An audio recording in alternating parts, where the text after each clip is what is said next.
लालच बुरी बला है। प्रस्तुत कहानी मनुष्य के लालची स्वभाव की ओर संकेत करते हुए हमें यही बताती है कि उसे जितना मिलता है उससे उसका मन नहीं बढ़ता और उसकी अधिक पाने की लालसा बनी रहती है। इस अधिक की चाह में वह एक दिन अपना सब कुछ गवा बैठता है। भवभूति ने कहा है, सभी सांसारिक पदार्थों की अति दोष उत्पन्न करती है। बाबा अब्दुल्ला ने कहा कि मैं इसी बगदाद नगर में पैदा हुआ था। मेरे माँ बाप मर गए तो उनका धन उत्तराधिकार में मैंने पाया। वह धन इतना था कि उससे मैं जीवन भर आराम से रह सकता था, किंतु मैंने भोग विलास में सारा धन शीघ्र ही उड़ा दिया। फिर मैंने जी तोड़ परिश्रम कर धनार्जन किया और उससे 80 ऊंट खरीदे। मैं उन ऊँटों को किराए पर व्यापारियों को दिया करता था। उनके किराए से मुझे काफी लाभ हुआ। एक दिन हिंदुस्तान जाने वाले व्यापारियों का माल ऊँटों पर लादकर मैं बसरा ले गया। वहाँ माल को जहाजों पर चढ़ाकर और अपना किराया तथा अपने ऊँट लेकर बगदाद वापस जाने लगा। रास्ते में एक बड़ा सा हरा भरा मैदान देखकर मैंने ऊँटों के पांव बांधकर उन्हें चढ़ने छोड़ दिया और खुद आराम करने लगा। इतने में बसरा से बगदाद को जाने वाला एक फकीर भी मेरे पास आ बैठा। मैंने भोजन निकाला और उसे भी साथ में खाने को कहा। खाते खाते हम लोग बातें भी करते जाते थे। उसने कहा, तुम रात दिन बेकार मेहनत करते हो। यहाँ से कुछ दूरी पर एक ऐसी जगह है जहाँ अपार द्रव्य भरा पड़ा है। तुम इन 80 ऊँटों को बहुमूल्य रत्नों और अशर्फियों से लाद सकते हो और वह धन तुम्हारे जीवन भर के लिए काफी होगा। मैंने ये सुनकर उसे गले लगाया और यह जानना चाहा कि इसमें उसका कोई स्वार्थ सिद्ध तो नहीं करना चाहता हो। मैंने उसे कहा, तुम तो महात्मा हो, तुम्हें सांसारिक धन से क्या लेना देना। तुम मुझे वह जगह दिखाओ तो मैं ऊँटों को रत्नादि से लाद लूं। मैं वादा करता हूं कि उनमें से एक ऊँट तुम्हें दे दूंगा। मेरे कहने को तो मैंने कह दिया, किंतु मेरे मन में द्वंद्व होने लगा। कभी सोचता कि बेकार ही एक ऊँट उसे देने को कहा, कभी सोचता कि क्या हुआ, मेरे लिए 79 ऊँट ही बहुत हैं। वह फकीर मेरे मन के द्वंद्व को समझ गया। उसने मुझे पाठ पढ़ाना चाहा और बोला, एक ऊँट को लेकर मैं क्या करूँगा। मैं तुम्हें एक शर्त पर वह जगह दिखाऊंगा कि तुम खजाने से लदे हुए अपने ऊँटों में से आधे ऊँट मुझे दे दोगे। अब तुम्हारी मर्जी, मैं कुछ नहीं बोलूंगा। तुम खुद ही सोच लो कि 40 ऊँट क्या तुम्हारे लिए कम है। मैंने विवशता में उसकी बात स्वीकार कर ली। मैंने यह भी नहीं सोचा कि 40 ऊँटों पर लादा गया धन ही मेरी कई पीढ़ियों के लिए काफी होगा। हम दोनों एक अन्य दिशा में चले। एक पहाड़ के तंग दर्रे से निकलकर हम लोग पहाड़ों के बीच एक खुले स्थान पर पहुंचे। वह जगह बिल्कुल सुनसान थी। फकीर ने कहा, ऊँटों को यहीं पर बिठा दो और मेरे साथ आओ। मैं ऊँटों को बिठाकर उसके साथ गया। कुछ दूर जाकर फकीर ने सूखी लकड़ियां जमा करके चकमक पत्थर से आग निकाली और लकड़ियों को सुलगा दिया। आग जलने पर उसने अपनी झोली में से एक सुगंधित द्रव्य निकालकर आग में डाला। उसमें से धुएं का एक जबरदस्त बादल उठा और वह एक ओर चलने लगा।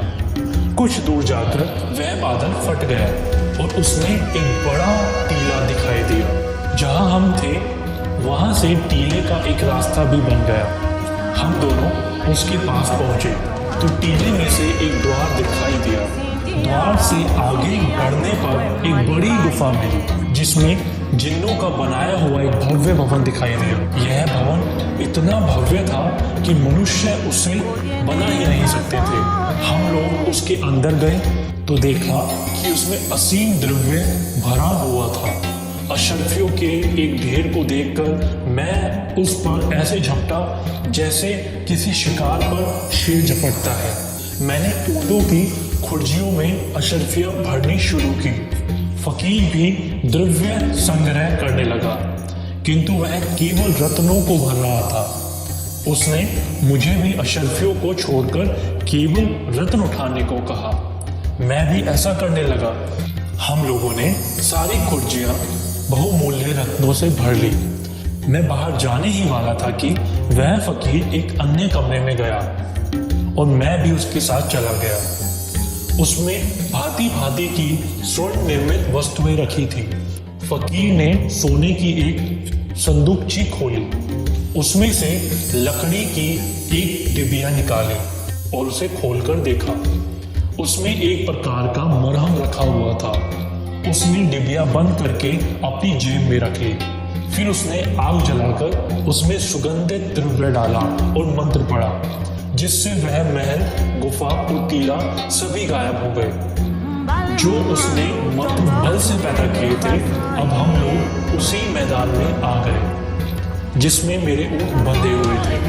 हमने सारे ऊँटों को खुर्जियों से लादा और वादे के अनुसार आधे आधे ऊँट बांटकर फिर उस तंग दर्रे से निकले जहाँ से होकर आए थे।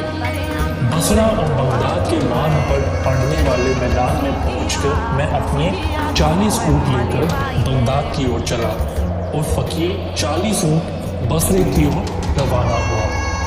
मैं कुछ ही कदम चला था कि शैतान ने मेरे मन में लोभ भर दिया और मैंने पीछे की ओर दौड़कर फकीर को आवाज दी। वह रुका तो मैंने कहा, साईं जी, आप तो भगवान के भक्त हैं, आप इतना धन लेकर क्या करेंगे? आपको तो इससे भगवान की आराधना में कठिनाई होगी। आप अगर बुरा ना माने तो मैं आपके हिस्से में से 10 ऊँट ले लूँ।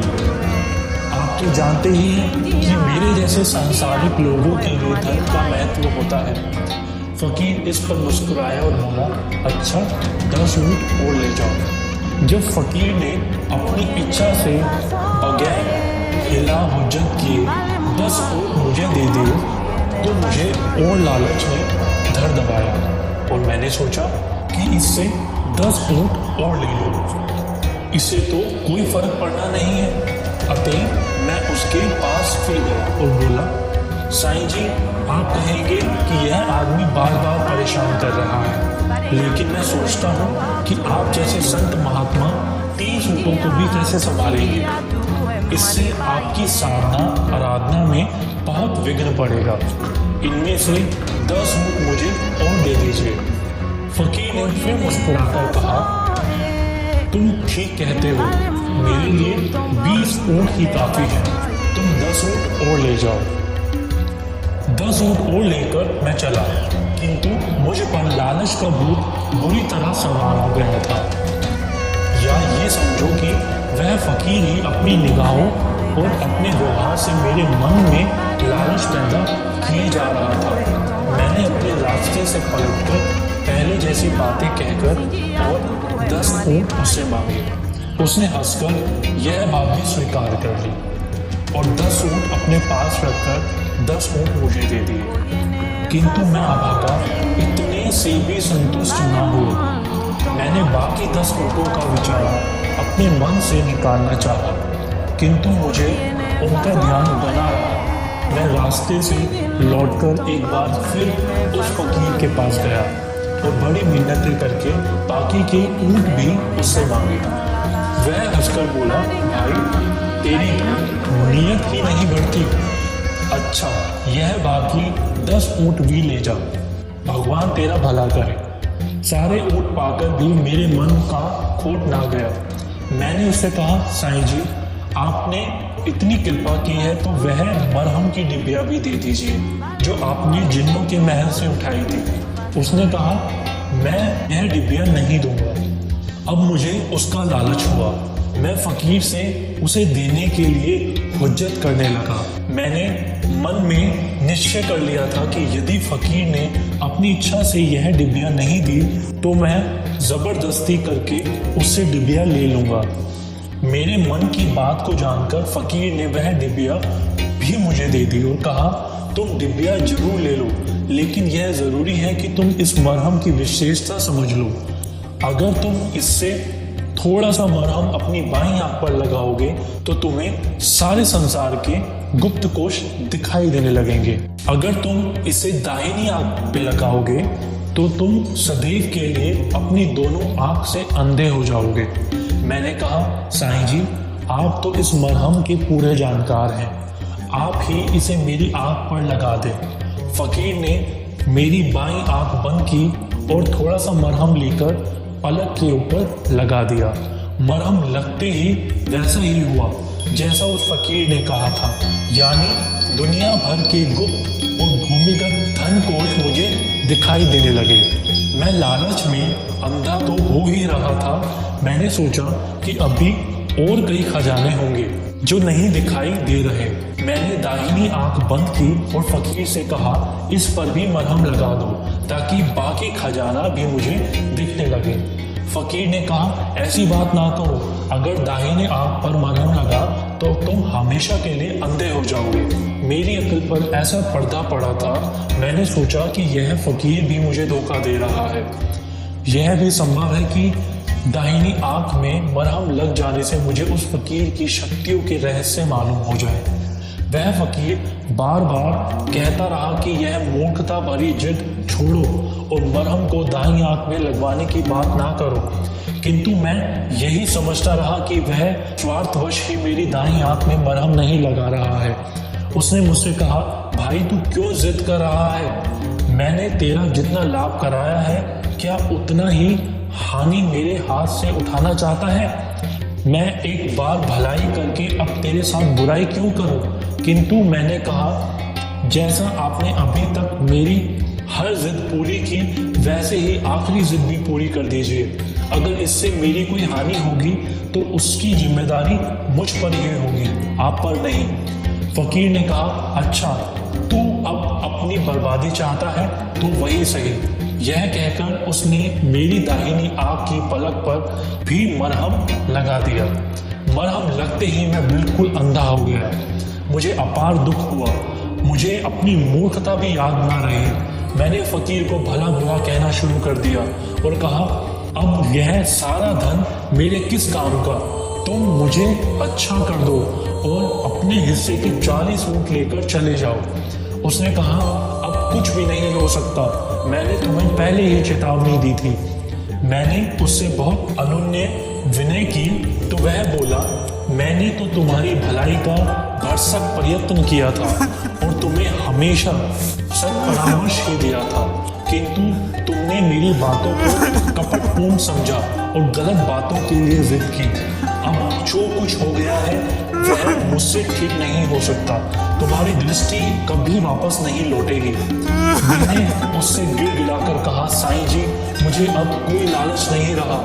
आप शौक से सारी धन संपदा और मेरे सभी 80 ऊंट ले जाएंगे, सिर्फ मेरी आंखों की ज्योति वापस दिला दीजिए।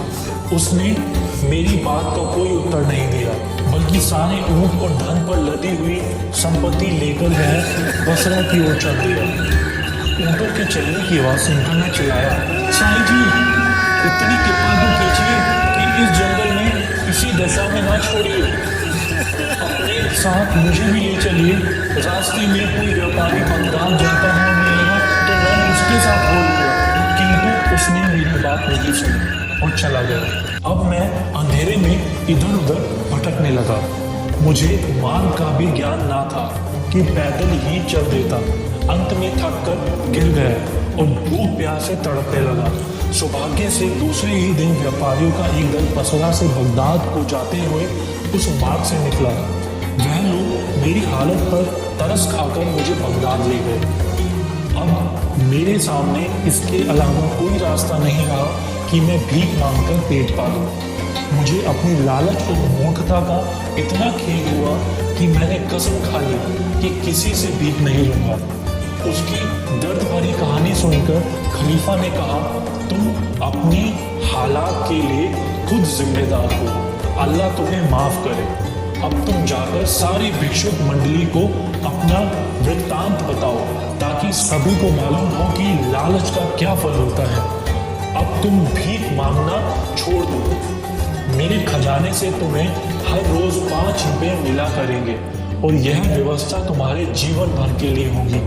बाबा अब्दुल्ला ने जमीन से सिर लगाकर कहा, सरकार के आदेश का मैं खुशी से पालन करूंगा। तो दोस्तों, ये थी हमारी आज की कहानी, लालच बुरी बला है। इससे हमें यह शिक्षा मिलती है कि लालच करना बुरी बात होती है। तो मिलते हैं नई कहानी के साथ।